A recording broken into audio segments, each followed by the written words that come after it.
जोर आमी बारीकसाणेन नियाळ्ळें जाल्यार आमकां कित्याक सृश्टी, पर्यावरण, रचना, देवाचो ताळो कित्याक आयकतालीं ताचो ताव मेळटा.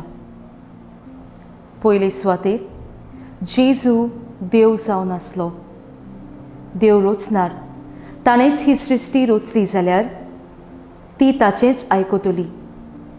ताका ताचेर पदवी आसा आनी ती ताचो ताळो आयकतात. दुसरे सुवातेर देव देवीक पदवी दाखयता. देव सोर पदवेदार. ताचे मुखार सगळी रचना सर्व दिमीयेर पडटात. हें मनशाच्या गिन्यानान सोजमूक जायना. ही घडणी भावार्थाची आनी ओचोऱ्याची. तिसरे सुवातेर भावार्थाची शिकवण. जेजू शिसांक विचारता, तुमी कित्याक भियेल्यात? तुमकां भावार्थ ना? देवान केल्ली विस्मितां तुमी देखूंक नात? तुमकां कोणें रचल्यात?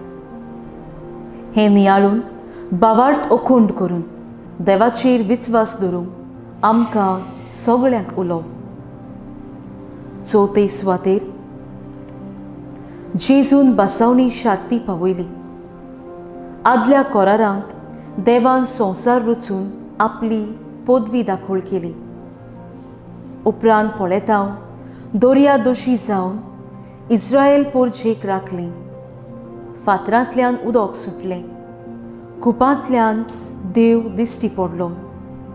जेजू आपल्या शिसांक न्हूच आपली पदवी पूण आपलो हुस्को, मोग आनी बोगसणें आपले पोरजे सोवें दाखोळ करता. आनी जो सेवेक उक्तो आसा ताणें विस्मितां करूंक शकतात म्हूण जेजू सांगता.